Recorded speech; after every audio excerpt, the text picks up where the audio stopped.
Imagine living in a courtyard, or in my case, a front patio, where every move you make is visible to your neighbor. How would that impact your sense of security, your ability to relax, or your personal dignity? This scenario brings us to a profound concept discussed in the Talmud that is still incredibly relevant today, hezek re'iyah, the harm caused by being observed without consent.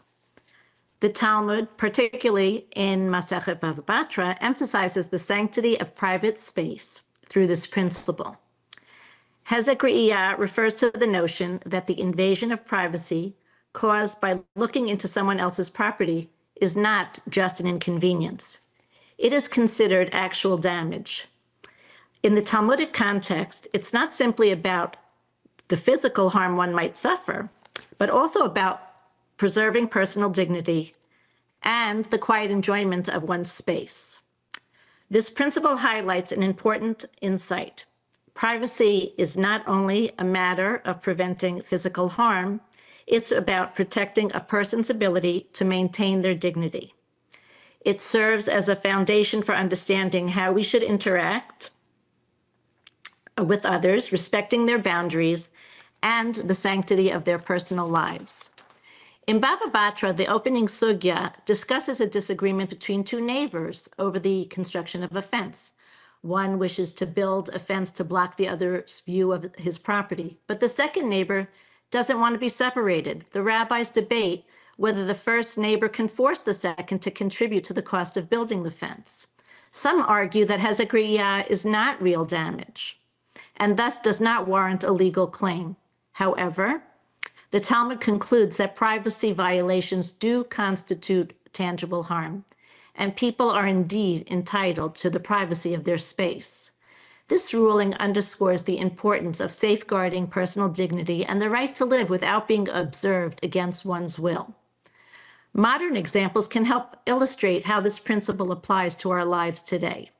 In urban design, consider the discomfort of a large building looming over your backyard, or surveillance cameras aimed at your private property. Even if no malicious intent exists, these situations violate the principle of hezek re'iyah by infringing upon your privacy, creating a tangible loss of comfort and freedom. Similarly, the rise of social media, where personal information about others can be shared without consent, mirrors this Talmudic prohibition. In both cases, the harm is not just about the act of looking, it's about how it affects a person's sense of self and their self-esteem. In the workplace, an open-plan office layout may not be a physical intrusion, but it can create a sense of discomfort similar to hezek re'iyah, especially when employees cannot have private conversations or work without being observed. Providing spaces for confidential discussions reflects the halachic emphasis on privacy. In fact, respecting others' privacy goes beyond physical barriers. It involves fostering an environment of dignity and mutual respect. In conclusion, the Talmudic principle of hezek re'iyah underscores the sanctity of private space, addressing both tangible harm and subjective sensitivity. This concept is deeply relevant today, not only in physical spaces, but also in the digital age. Whether we are designing our homes, workplaces, or navigating social media, we must ask ourselves, do my actions respect the boundaries and privacy of others? How can I create sanctity in the space I share with others? By building walls to protect privacy, we also build walls that honor the human soul. In sanctifying private space, we sanctify the image of God within each individual. Lastly, I want to express my heartfelt gratitude to the entire Hadran team, with a special hakarat hatov to Rabbanit Michelle Farber for guiding me on this incredible journey. You have expanded my horizons and encouraged me to step out of my comfort zone.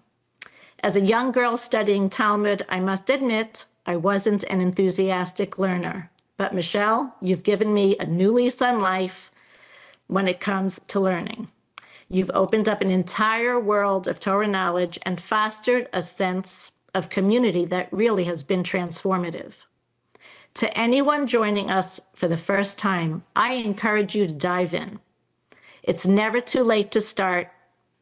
We always begin on Amud Bet for a reason. Our learning has no beginning and no end. Hadran alach Masechet Bava Batra v'hadrach alan. Thank you.